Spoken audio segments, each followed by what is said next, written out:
Welcome to Hops News, the trusted source in beer culture news. Here's your host, Jay Brew. Hey, welcome to another episode of Hoppy Hour. And my fingers are crossed that things are stable tonight. If you've joined us the past couple of episodes, you will realize we have been dealing with some gremlins. So if anybody notices anything different out there tonight, anything going on with the stream, don't hesitate to raise your hand there in the chat and let us know. The International Hoppy Hour was a little interesting on Sunday, but we managed to gather our thoughts and put out what I felt was a pretty good episode. Actually, it was a great episode. Berlo in Berlin is a very interesting brewery. If you don't know about them, go back and check out our previous episode. You can check it out on YouTube. And while you're there, hit that subscribe button. It's going to be a great episode tonight. This one is probably going to get a little stanky before the night's over, though. Some big news out of the beer industry over the past couple of days with Stone Brewing, or Stone Beer, Stone Brewing, Stone Brewery. I'm not sure what they're actually calling themselves, but they're up to their old antics, and we'll talk about that in a little bit during Hops News segment.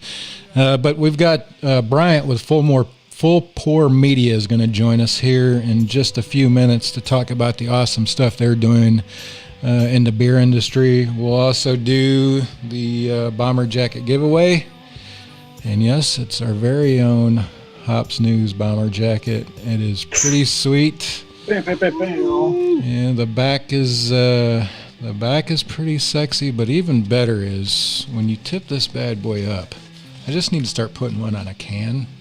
When you tip this bad boy up and pour it or drink it, there is a pretty sexy little hops there. So nice little bomber jacket, great product that Bomber puts out. We're super excited to have them. And we'll also talk about our Hops News family before the end of the episode. So without further ado, let's go check in with Lucky up there in Milwaukee, Wisconsin. Lucky, you got a long sleeve shirt on tonight, man. What are you doing? How are we going to get more viewers when you don't have them guns blazing? I've been shamed into wearing this. I feel like I've been getting too much shit for wearing cutoffs, but honestly, the weather changes quick. It was like 65. It's been disgusting out for weeks, and now it's just been like raining and freezing for the past couple of days. The freezing is in like 65, but going from that from like 95 this weekend to that, decided to bust out the long sleeves. But yeah, I feel good. I feel good to be back. I'm sad I missed the International Hoppy Hour on Sunday, so I busted out a cool beer, one that I actually found Saturday, I believe. It's called Yes She Can, and so it's a Pink Boots collaboration that's happening here in Wisconsin. So I just stumbled across it at a brewery I was at. Shout out Black Husky in Milwaukee. Really cool brewery. But yeah, glad to be drinking something other than Natterdays, that's for sure. yeah, Thursday was a little rough for those of you that didn't join us.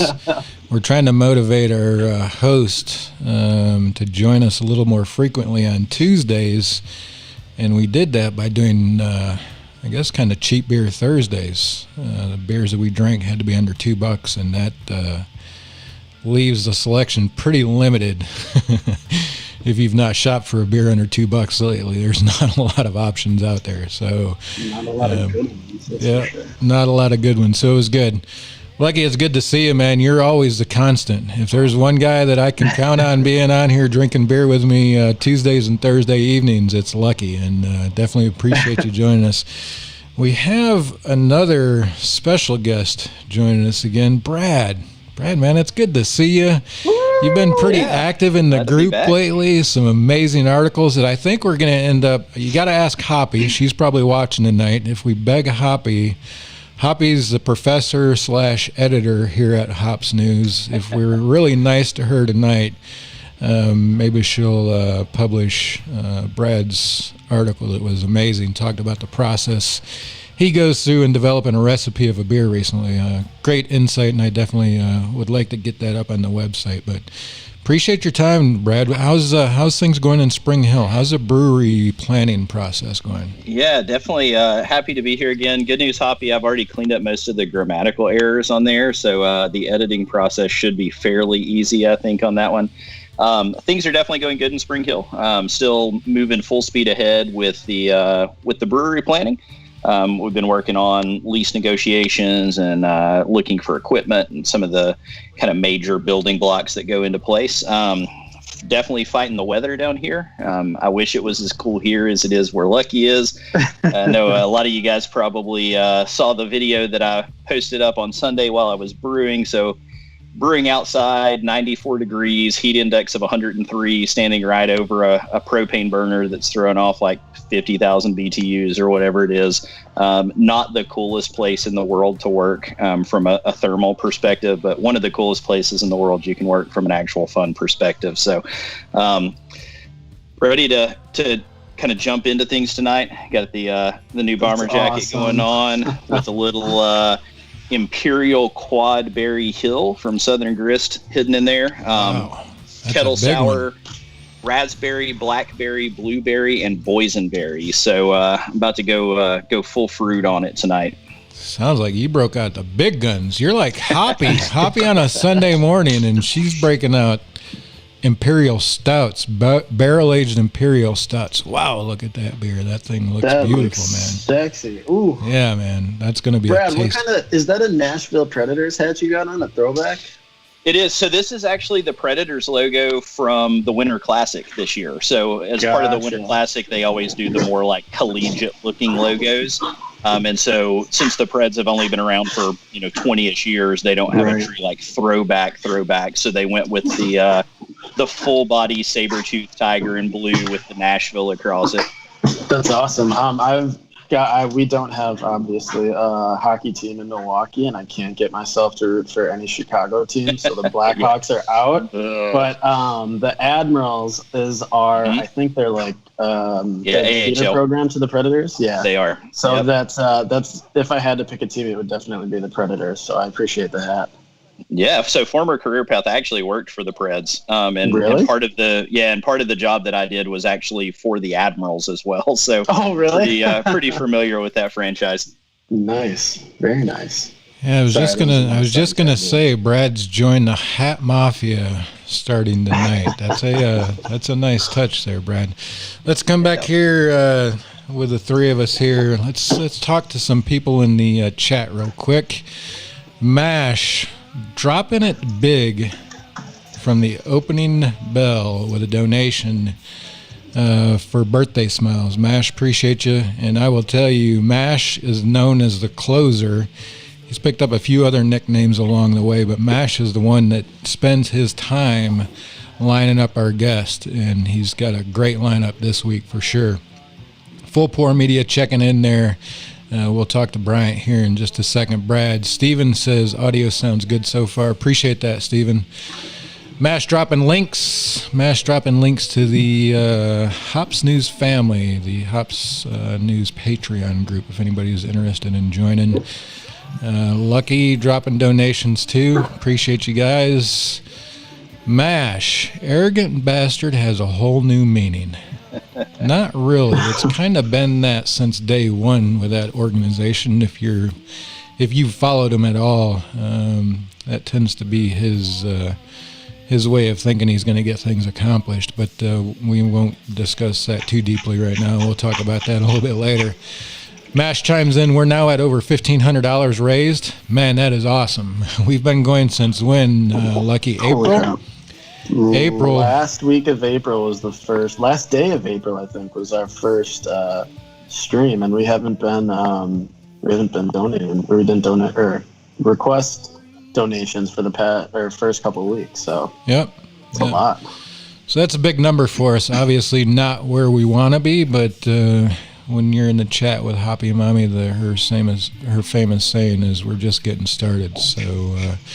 just kind of getting things off the ground. We're just now we have been for a couple weeks now, able to spend a little bit of money in the marketing and promotion of the page. So there's probably a few of you out there, any new viewers, we definitely appreciate you liking the page and joining us. Because of that Hops News family, we're able to throw a little bit of change at Facebook and promote the page a little bit. Jeff Langer, man, that's patient zero right there, man. He's the one that got the whole Hops News family started with joining the Patreon as soon as he saw it, I think. He's been a part of us, I think, probably since the first broadcast as well, and also a Sip of Sunshine member. So, Jeff, appreciate you. Hoppy said, Lucky summed it up how we felt about that at the end of the show. Yeah, if you go back and watch the Thursday night show, Lucky summed up the thoughts about the cheap beer episode pretty good there. It's my bad. I try to keep it PG while I'm on here, and then I thought we were no longer live and let one slip out, so I apologize for that. But boy, do I hate Natterdays. Yeah, for sure. Deborah dropping a donation, Corey dropping a donation. Appreciate you guys. Definitely appreciate that help. Steven, Wackadoo Brewing on your show. Yeah, that sounds like a good idea. Let's get them on to talk as well. Definitely go out, share us, subscribe to us. We're getting ready to bring Bryant from Full Pour Media on, so I challenge you to take the little share button down there to your right.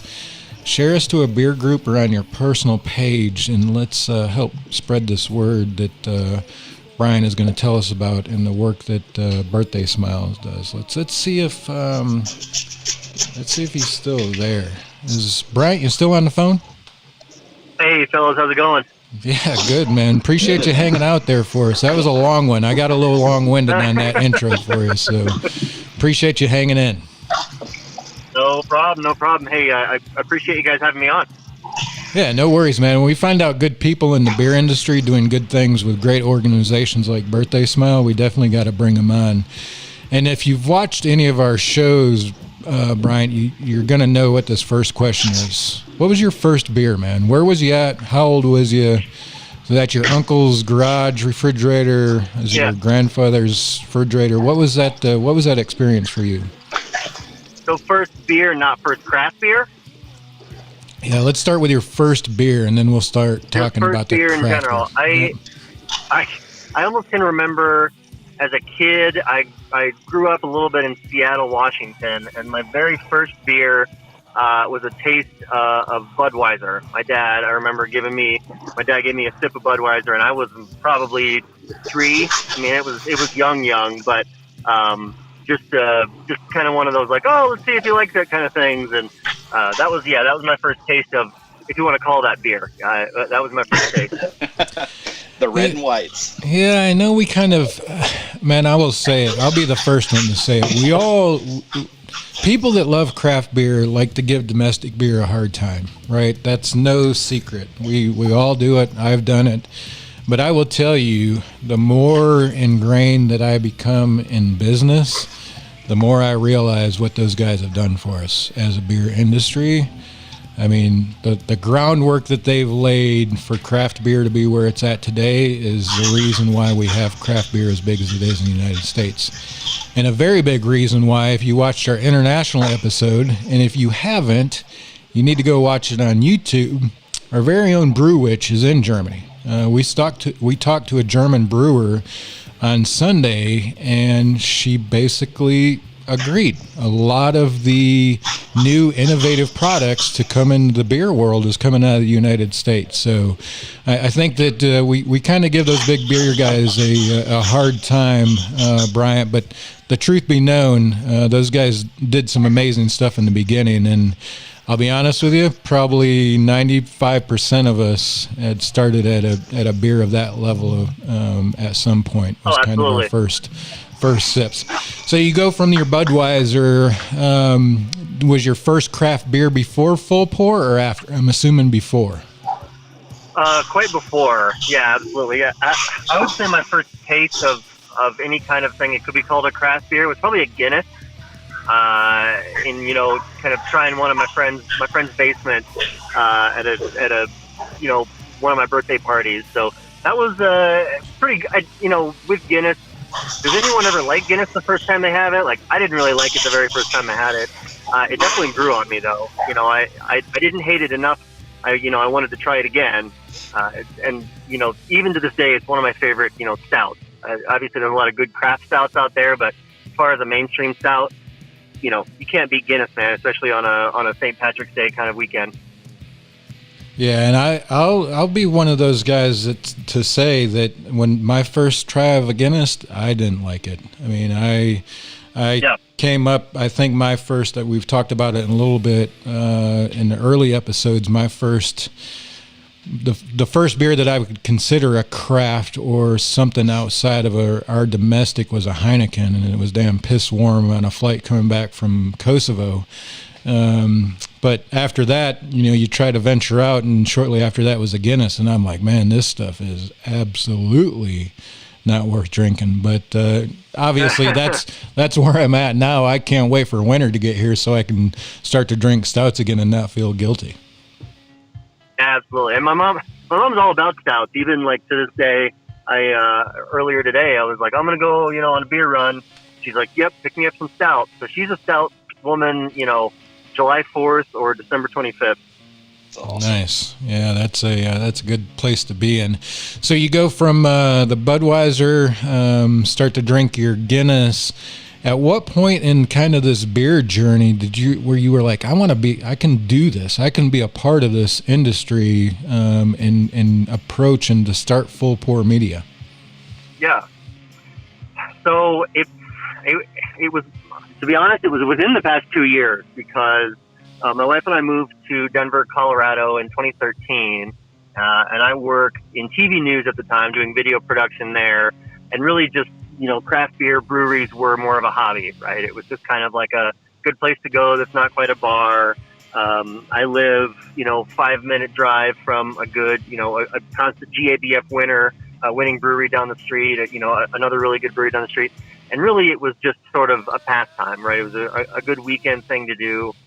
Within the past 2 years, I sort of started to look more outside of, how can I sort of make this my business? How can I use what I'm good at, which is video storytelling, marketing, just essentially creative production for an industry that I really like. And I think living in Denver, it's a what I call a target-rich environment. There's so many breweries, and I think the state alone has over 400 at this point, and Denver has about half.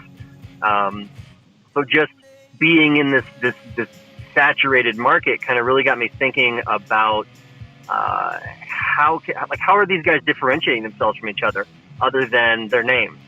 I mean, everybody's got an IPA, everybody's got a stout, everybody's got now a hazy, whatever.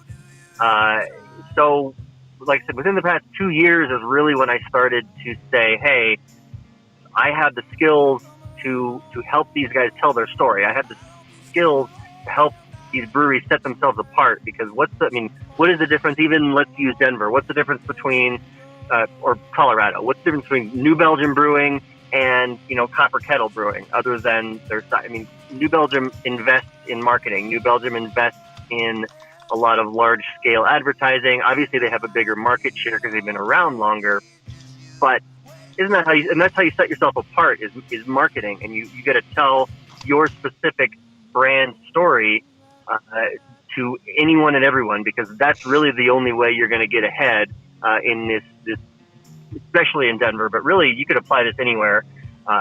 That's really the best way you're going to get ahead is to set yourself apart with some really, really awesome marketing materials and promotional materials.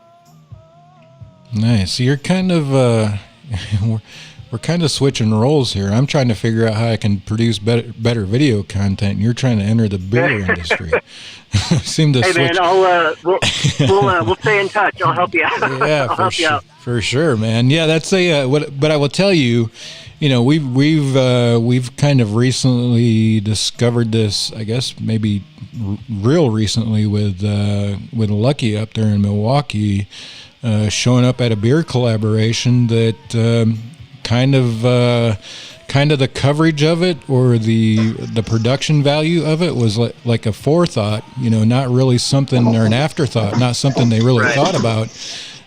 But Lucky was able to go up there and showed up with a telephone that he could live stream from, and they gave him full access and had some great interviews with the brewers that were involved and the owners of the brewery. So I think there's definitely a need out there for these type of companies that are able to go in there and produce content for breweries that they don't think is quality content, but it really is.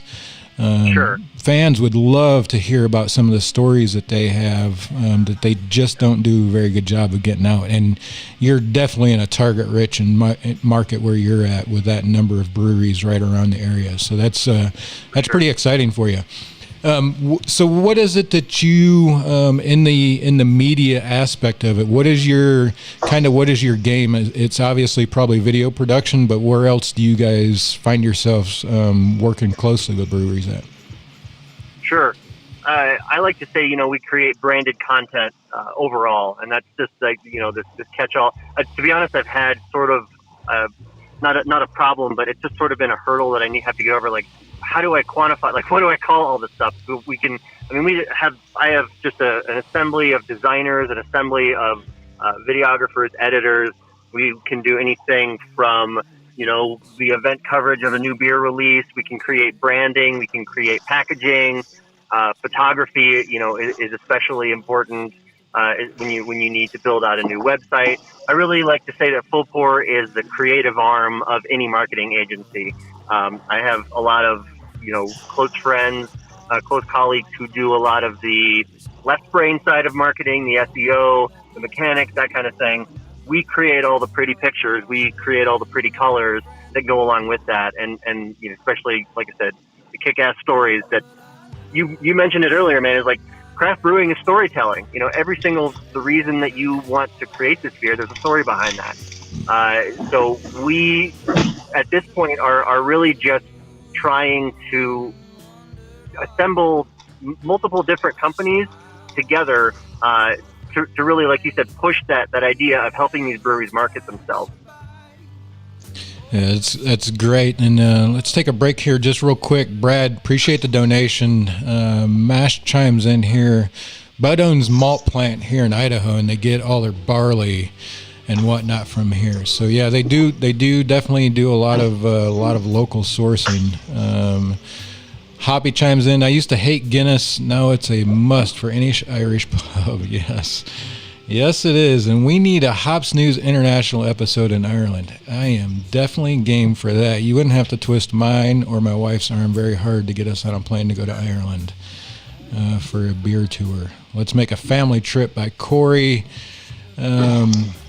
Steven chimes in. Loves Ireland. Been there a couple of times. The Guinness Brewery is awesome.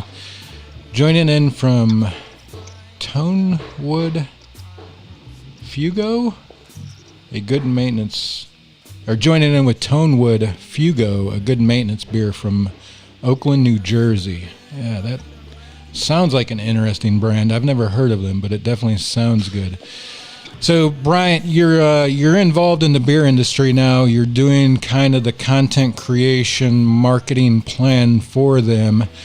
How did you come across Birthday Smiles, and what is Birthday Smiles about? Sure. I actually came across Birthday Smiles when I was a TV news videographer. It was my first job, like I said, when I moved to Denver. It's really what I have most of my creative production background in. I graduated college thinking I was going to retire a TV news videographer, and was lucky enough to work at different stations that really emphasized storytelling, TV news storytelling, shooting features, long-form features, especially out here in Denver.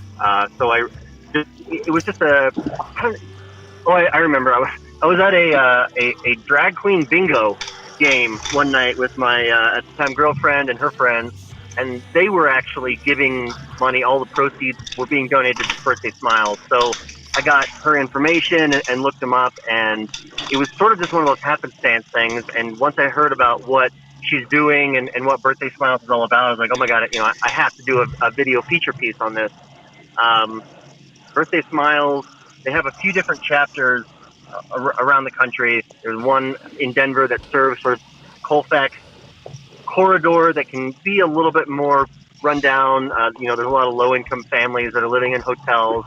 And what Birthday Smiles is a not-for-profit that will go into different, the Colfax Community Network and the Comitas Center here in town, basically different homeless shelters and after-school programs. And these kids, these elementary school kids whose parents don't have a lot of money. They don't have money, barely have money to pay for dinner that night, much less the kid wants a big wheel. They're not going to be able to afford a $150 big wheel for the kid's birthday. And as an 8-year-old, your birthday should be special. So Birthday Smiles will come in, as long as the family attends or, goes to these homeless shelters or goes to these different charities. And then once a month, they throw a birthday party for all the kids whose birthday is that month. They will get them one present that they ask for on their wish list. So I mentioned the big wheel earlier, the feature piece that I did, this little 6-year-old kid, wily little kid, who, deserves, just after meeting him, the kid deserves the world. He was a great kid, super nice. But again, parents couldn't afford to give him this thing. And just to see him light up as much as he did when he got like this big wheel that he's been wanting for a year now, and just watching him play with it, and all of his friends who go to the center as well, kind of running after him, and I want to play with it. Like, I knew this was a very special effort that is going on here. I believe, like I said, there's chapters all over the country. Yeah, I will tell you, man, we come across some great nonprofit organizations just doing this. I've never heard of them before, and you and I chatted just briefly before we got on the air.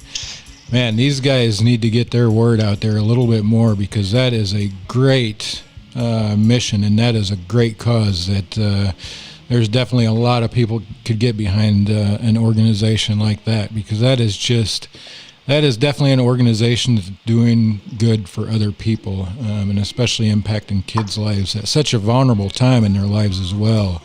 And making a positive impact. You never know that one kid that you may reach and make an impact that may be life-changing for them. Absolutely. That's definitely a great organization. There are featured nonprofit tonight. There's a donate button up there for them. Go ahead and hit that donate button. Going to be entered for smash the hell out of it. Just pull out your wallet and drop what you have in it right now. That'll be a great donation for those guys. You'll be entered for the random drawing for the bomber jacket we have every night. Great organization, great cause. Bryant, what else is it that we should know about Full Pour Media and or Birthday Smiles before we let you go here? I'll tell you what, man. Overall, I definitely feel like brewery marketing is so new. It's such a novel concept. I feel like a lot of these breweries start out with obviously great intentions. This guy sitting in his basement says, I brew 3 really good beers, and I should get a loan, and I should open up a business, and my marketing plan will be that I own this brewery. It's kind of like a field of dreams. If you build it, they will come. And I think there was some value to that. And I think there still is, depending on where you are and who you are. But, we're definitely, and I've been speaking with a couple different, marketing creative agencies around, in Buffalo and in Dallas. And we're all kind of at this, I feel like we're at the crest of this wave, so to say, to be maybe a little over dramatic, but there's definitely this crest. And you're going to start to tell, I believe, in the next maybe 5-8 years, the breweries that are doing significant marketing are investing in marketing, because it is an investment, and then the breweries that aren't. There's definitely going to be this growth divide between the two. And I firmly believe that no one goes into business just to survive, like just to kind of do okay and pay the bills. You get in business because you know that you have a great idea. You believe in your beer. You believe in your spirits that you distill. Yeah. And I honestly believe the next frontier is marketing. It is making that investment and taking that next step into actually putting yourself out there actively? Yeah, I will tell you that I spent about a year as a business advisor through the state. Was a no-fee service offered through the SBA program. I will tell you that clients that I went into that were successful had marketing spend every month.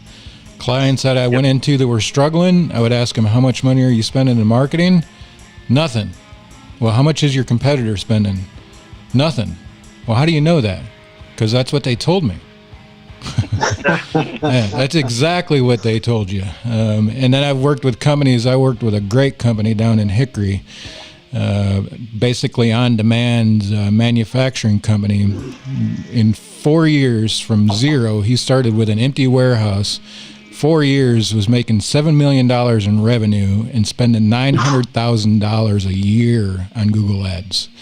Don't tell me the marketing doesn't work. I will tell you right now, for every dollar that you spend in appropriate marketing, you should be seeing about a 5 or 6-fold return on that dollar. So, yeah, man, if you can get into those doors with those breweries, especially those ones that haven't opened yet, and do a proper marketing plan with them, it is amazing what can be accomplished because it's out there. I mean, I will tell you, we're not making a dime other than what the Hops News family members is donating to us a month, but we're still spending money on marketing because we know there's an opportunity at some point in our growth and in our future. And if you're not spending money on it, you're going to be left behind every day that goes behind. So definitely a very important, and you got one sitting right here in front of you. Brad is as you probably heard in the beginning, is in the process of opening up his brewery. He'd be somebody you need to drop a line to and see what kind of plan they've got in place, because it'd be interesting for them to talk to you as well. I think that I think a lot of times those marketing dollars are kind of like professional service dollars, right? When you're first starting, nobody wants to spend money on that, so they usually put off taxes for a year or two and not really have to worry about it until somebody's beating on the door, causing problems. But it would definitely be worth the while to get somebody in the door like that from day one. Absolutely, I agree, man. Well, Brian, I appreciate you, man, and good chatting with you. A great organization that you're supporting. If you do any work with it, or if you need any help from us in any sort of way to work with them anymore, do not hesitate to reach out, because we've offered to everybody that we have on, even if it's as simple as an event that's getting ready to start, or a collaboration of that, something of that sort. If we can help get that word out there and help produce a little bit of content for you, don't hesitate to reach out, because especially for something as important as Birthday Smiles, that's a great organization that we would love to do what we can to help promote those guys as well. Awesome. Thank you, brother.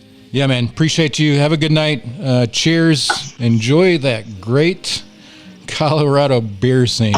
And I think Steven chimed in. Steven owns a brewery. I believe he's in Ohio somewhere, but it sounds like he might be out in your neck of the woods picking up some bourbon barrels. So he's in the chat there. You might want to hit him up and see what kind of marketing plan he's got in place.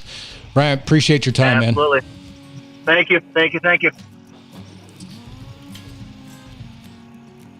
Man, I'm kind of jealous. A videographer. I wish I knew what he has forgotten about producing video content, man. Yeah, right. No kidding. I mean, you go from that, and like I said, I definitely feel like we've kind of switched roles, because now I'm beating on people's doors like, hey, man, how can I produce video content for you?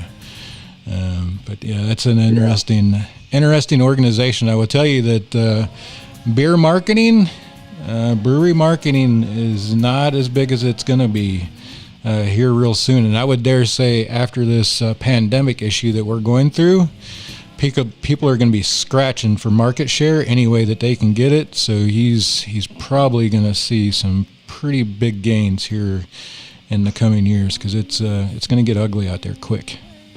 Yeah, one of my biggest criticisms anytime I see business plans or anything that's coming out from people that are trying to start a new business in pretty much any industry is, like you said, Jay, they're not focused on marketing. Marketing is is not just an icing on the cake. Marketing is an essential part of any business. And so I can guarantee you guys, my business plan definitely has a line item that's recurring on a monthly basis for marketing. Yeah, that's good, man. That's good to hear, because like I said, my time as an advisor that worked with SBA type clients, man, those guys that didn't spend money were always the ones that were struggling. But the guys that even spent a little bit, just a couple of percentage or two, right? I mean, it doesn't take a lot of money to be effective with marketing if you're with the right partners. So definitely an interesting take. And I forgot to give Hoppy a shout out, but I did show her the beer. Hoppy, the Park Hopper, you had to know that's coming from Orlando, Florida somewhere. Park Hopper. I'm about to grab one of hers in just a second. Park Hopper, a Golden Pilsner. That was a tasty beer for sure. I'm pretty sure it was out of an Orlando brewery, right? Yep, Orlando's historic past. Yeah, great beer. Hoppy says in the chat, I just opened another beer and I wanted to hold it up to the camera. Yeah, that tends to be the game. I forgot to hold this one up for you, Hoppy, but I definitely appreciate it. Lucky, what are you sipping on? Let's go check back in with Lucky again real quick. While I'm still drinking this. I got to step away for just a second and grab another one. But if you come back to me in like 2 seconds, I'll have something for you. All right, let's check in with Brad and see how that sour's doing. We didn't get a first taste from him. Whoa, Brad, that's an Imperial, man. You might want to slow down on that thing.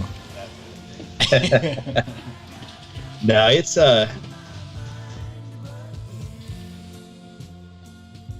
Can you guys hear me? My headset cut out there for a minute, but yep.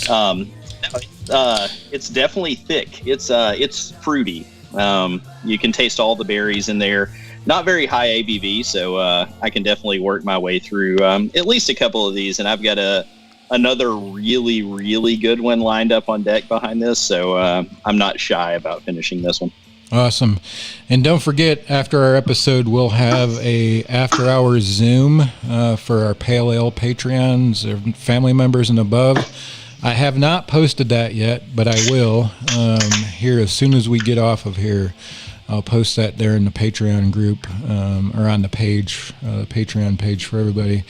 I will tell you that those are always a good time. I think it's going to be it'll be a good one. And Mash, if you're still listening, if you want to hit Brian up, I forgot to even ask him if he wanted to join us, totally. Or if Bryant's still listening. If you want to join us, Brian, I can shoot you that link.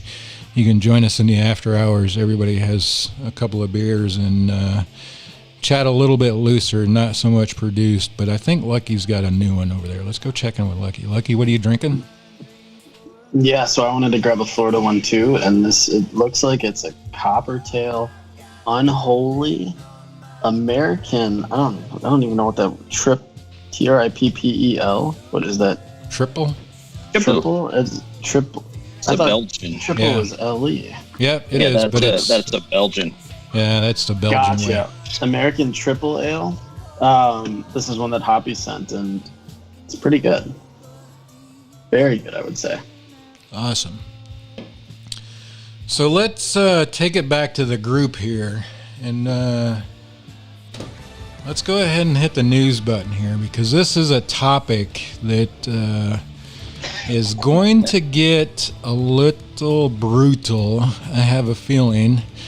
EREW. Yeah. If you've watched the beer news in the past couple of days, maybe yesterday it broke. Stone Brewing has sent another cease and desist letter to another little guy trying to play bully again. Sawstone Brewing, I believe it was in Kentucky, basically received a letter threatening more action if they didn't change their name.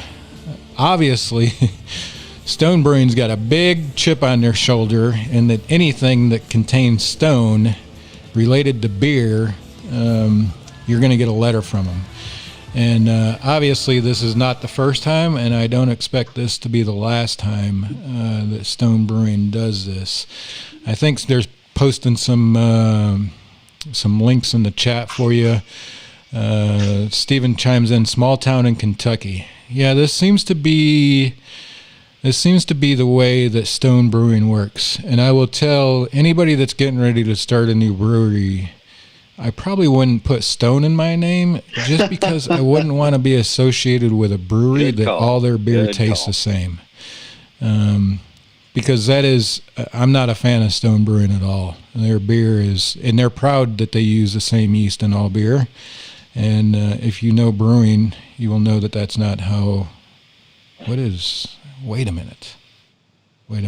Let's go check in with Brad. That's amazing. The most humble pie. Is that supposed to be topical? Yeah. It's definitely something that Stone should take a big bite of. Yeah. This is the most humble pie. They definitely need to be humbled a little bit, but the most humble pie from Pontoon. Shameless plug for a future episode. If you're interested in Pontoon, I believe August 27th, they're going to be on the show. My buddy if you're Sean. Interested in Pontoon, Brownie Bash. We don't have to announce that now, but some of us might be down there for an event that Pontoon is hosting. Well, go ahead, Lucky. The camera's on you, so go ahead and make your announcement. We've reached out to Brownie Bash, and we're gonna do it. I believe a lot of their proceeds are going to Bottle Share, like 10% or something like that of what they earn is gonna go to Bottle Share. And I got the invite from Dustin. I'm not sure if he's watching. But I got an invite from Dustin, and the Feelin' Lucky group is going to be down there for Brownie Bash. It's in Georgia. Where in Georgia is that? It's in Sandy Springs, right outside of Atlanta. So it's just north of Atlanta. But Brownie Bash is an annual event that Pontoon does, very focused on pastry stouts. So Brownie Batter is a pastry stout that they do that. If you want to go look at a beer that has a phenomenal rating on Beer Connoisseur, go check out Brownie Batter Blend 1, which is kind of the first Brownie Bash beer that they did. It has a 98 rating on Beer Connoisseur. And I believe the only points taken off, it lost 1 point for appearance, I believe. And I want to say maybe 1 point for aroma. And it got a perfect score on everything else that it was rated on. Yeah, nice. So I'm so excited to go down there. I think there's over 30 as of right now, 30 breweries that are giving stuff to the Brownie Bash.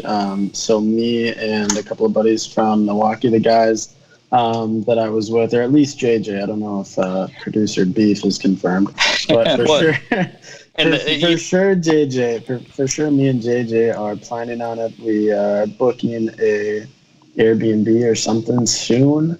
So stay tuned for that. I'm super excited for it, man. Yeah, you also have to remember for this one, Mash, or Lucky, I'll be down there as well for this one.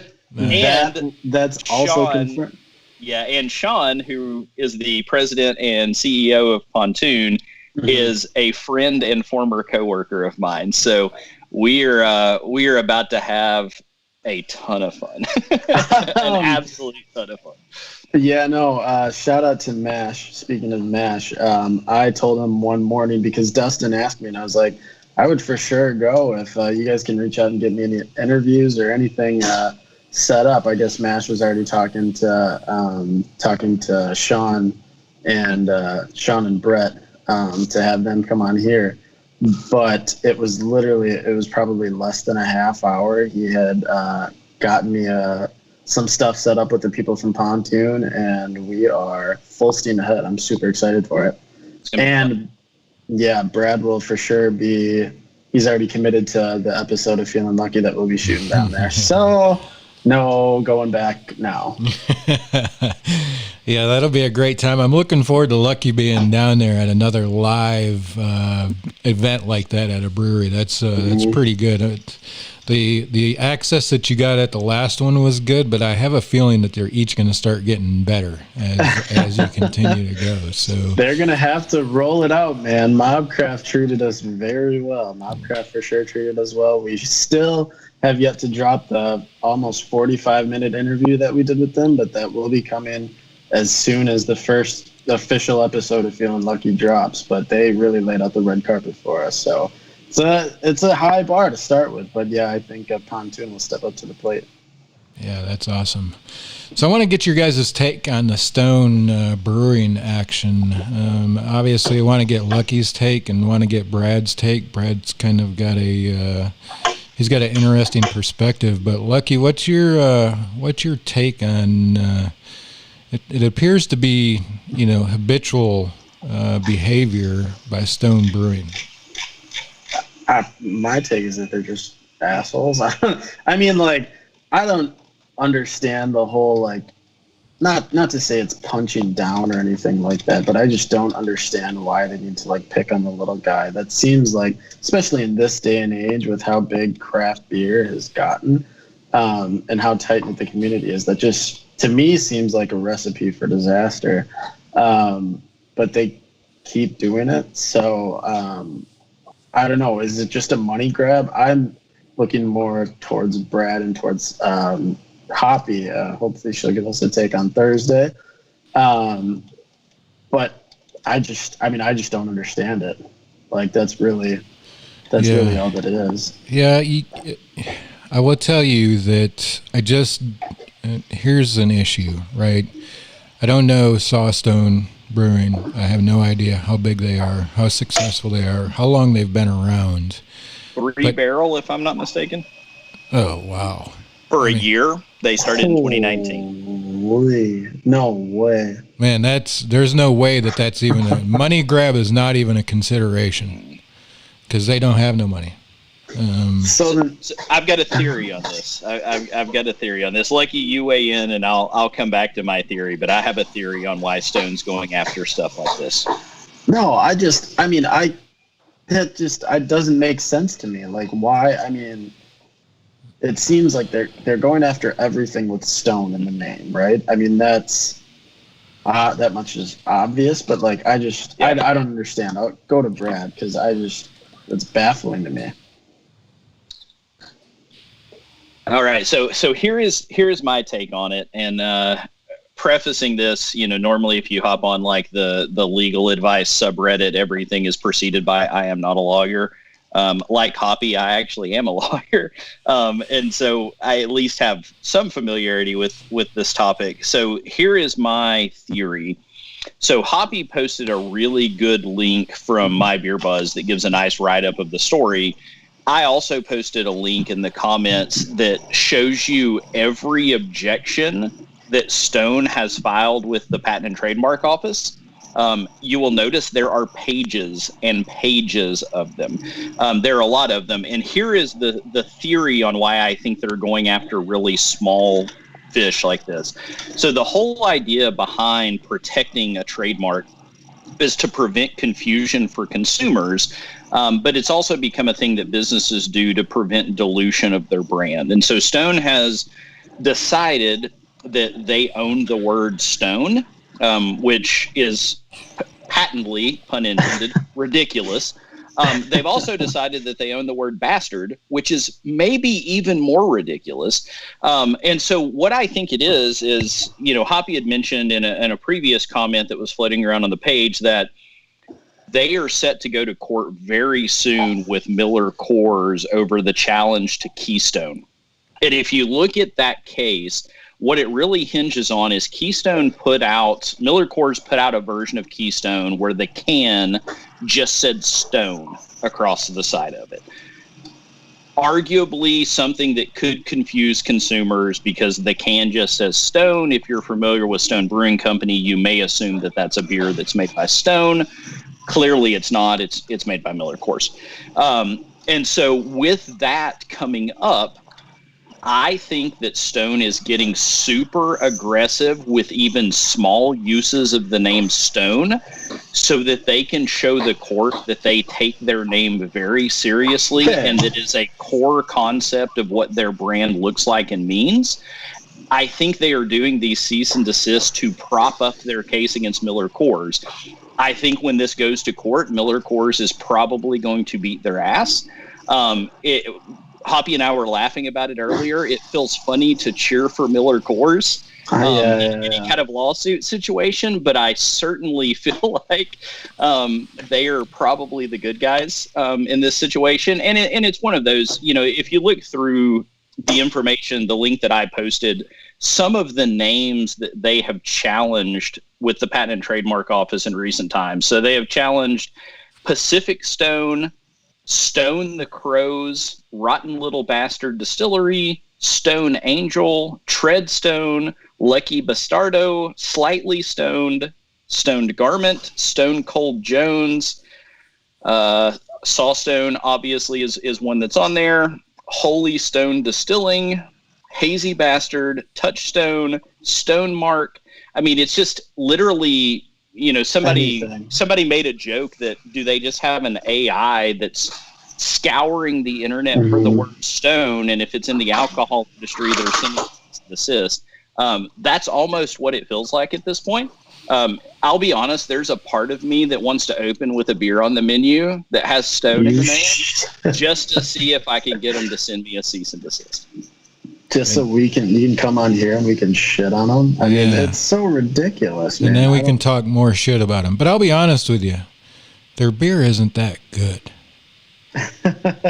So Arrogant Bastard was one of my entries into craft beer. It probably was for a lot of people. One of the seminal beers that I had that really got me into craft beer, but I don't drink Stone on any regular basis for probably the last 10 years. I mean, you drink one, you've drank them all. They use the same yeast strain in every single beer they brew, and any brewer that knows beer will tell you different styles of beer has to have a different strain of yeast. Yep. Stone, they just go all out, man. They think this damn yeast that they use is, and I would I would challenge them to say they'd do a lot better if they change that up a little bit, but it is I mean, it almost goes to, we talked about them in their Berlin try that they had last year, I think is when it finally folded, or maybe the year before. Their crash and burn. Yeah, I mean, stuff like this, or when you crash and burn, when you spend that much money and you fail, it's reasons like this that you fail. You're not making any friends in the beer industry. You're not being kind to your neighbor.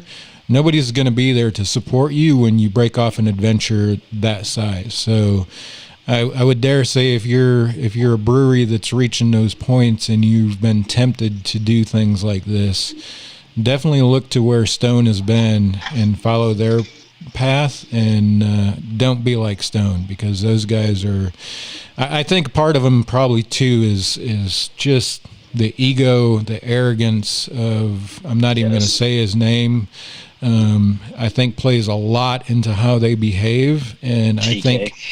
I think they think that attracts people from certain demographics in certain markets. So I think on this topic, I think one of the best stories, and I know we've talked about this in happy hours before.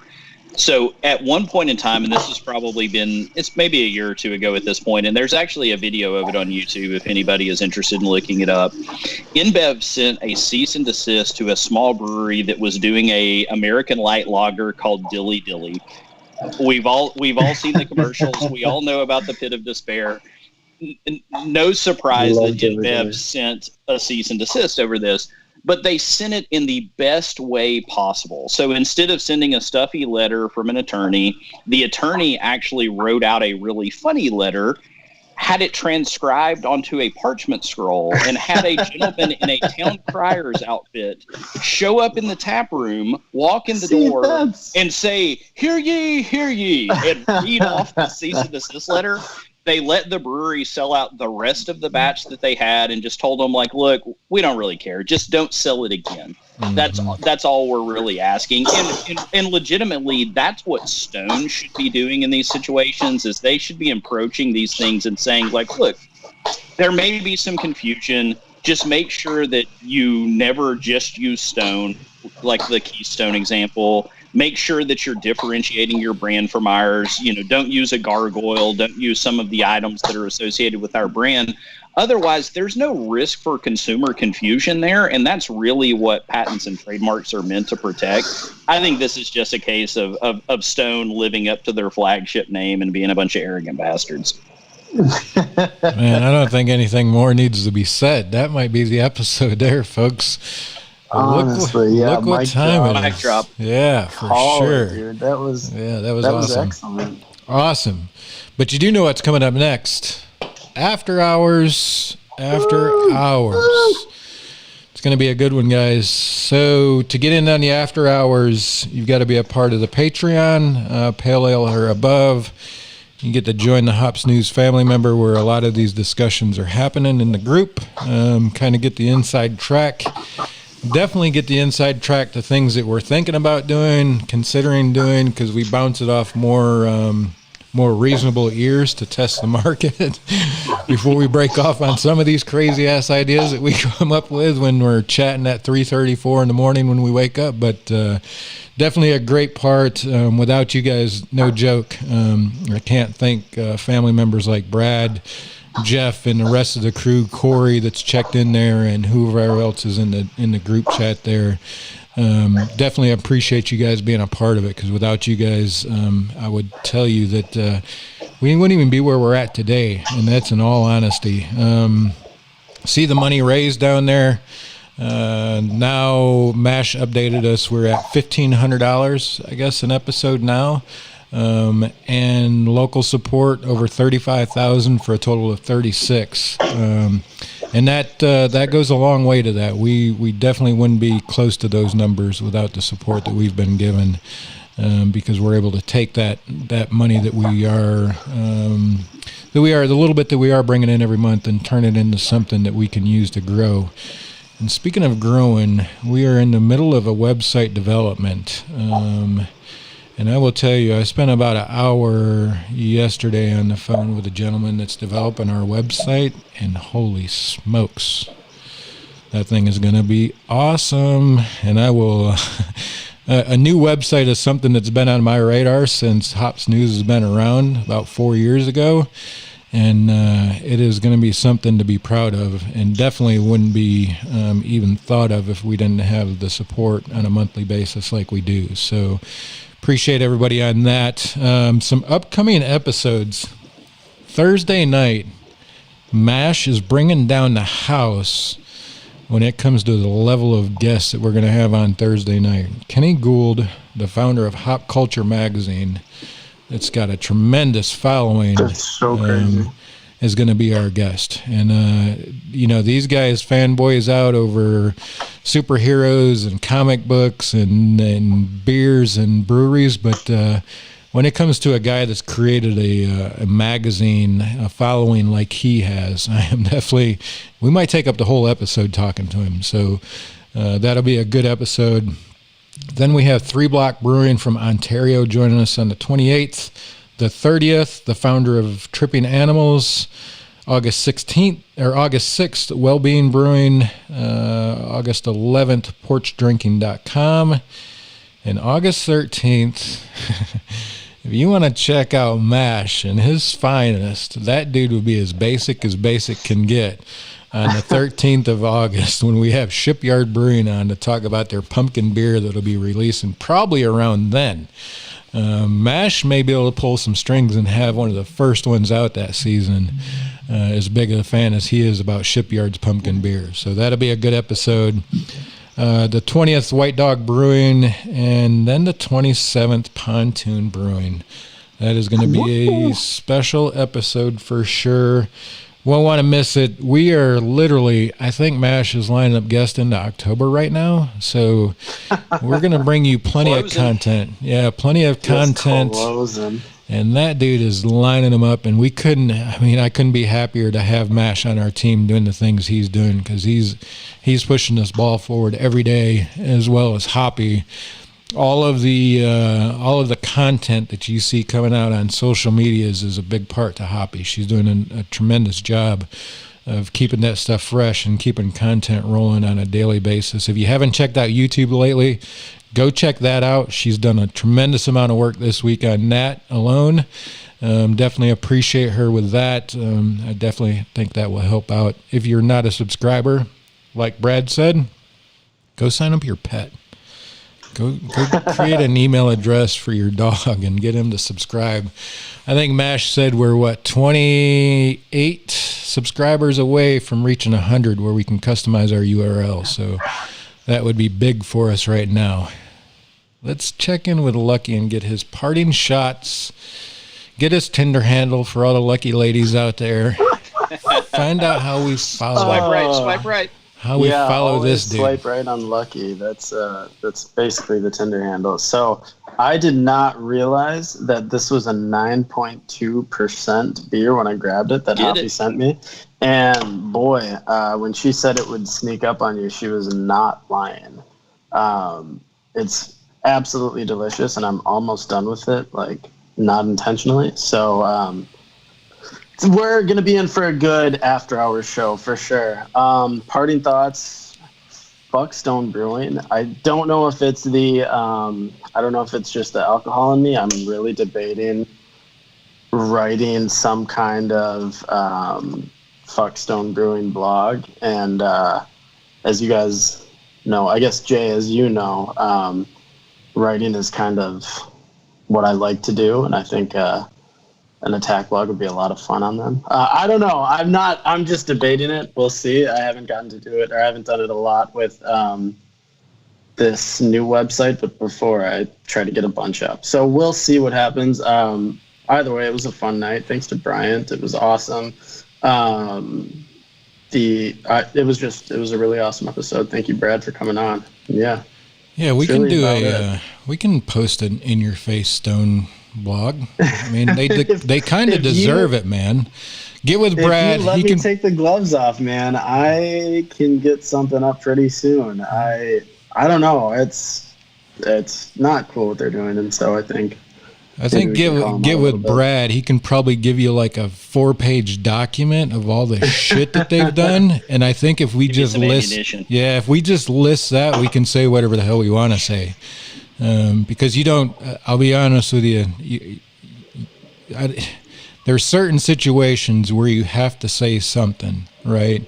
But to do what they're doing is just being a complete neighborhood bully, man. That's all they're being. That's exactly what it is. I think someone posted a GoFundMe, like to stop Stone Brewing from being a bully, and that's really all it is. And in this industry, I don't think there's any place for that. So I would love to take the gloves off. I'd love to go after them and see what we can come up with. Let's bring it to light. Let's work with Brad to get a list of all the dumb shit that they've done. Brad can probably find that for us. It's a long list. So Brad, yeah, for sure. But I think if we, even if we take a couple jabs at him and then create a list that shows that it's 3 pages long, kind of gives us our reason for taking a jab at him, right? Brad, what's your parting shots this evening? How can people find you in the brewery that you're in the process of developing? Yeah, so if anybody wants to check out a little bit about me, so Common Law Brewing Company. So check out his shirts too. Yeah, check out his shirts. This is definitely. So I don't know if you guys can actually read it, but I've got a Common Law shirt on. This is one of my brewing shirts, though, because having something that's moisture wicking in this kind of heat is important. But yeah, so the shirt that Lucky is referring to, so we actually just put a new shirt up for pre-order today. That's a Common Law Brewing Company shirt. Has our logo plastered all over the front of it. And on the back of it says, "I am silently judging your beer selection." So if you feel like you're the level of beer snob that needs to silently judge everyone around you's beer selection, feel free to hop on our social media and pre-order one of those shirts. We put them up earlier, expecting in maybe a week or so we would have like 20 or 30 of them pre-sold. I think at last count, I'm at almost 45 of them in about 4.5 hours.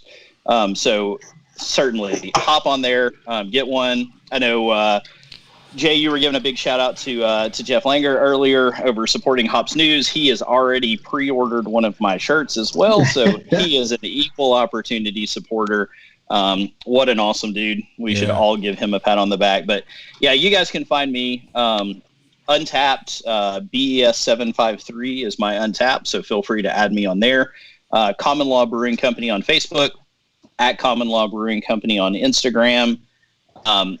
Follow along with us. It's going to be a lot of fun. As I mentioned earlier, we definitely have marketing as a line item in our budget. So we're going to be doing some fun stuff over the course of our, birth as it would be right now. And then when we get started, still looking forward to that live episode of Hops News from the Common Law Brewing Company grand opening. We have a beer collaboration coming up that you guys really need to be a part of. But the only way to ensure yourself being a part of it is to hit that Patreon link and hop into the Hops News family. You will not regret it, I promise you, if for nothing else than to hear the crazy stuff that goes on in the happy hours afterwards. Those after hours calls are bananas. As Gwen Stefani would say, BANANAS. So get in there. Let's do it. Follow along with my ride with Common Law. I think you guys will enjoy what we're doing. Pre-order one of our shirts. The guy who prints my shirts would certainly appreciate it. It helps keep food in his children's mouth.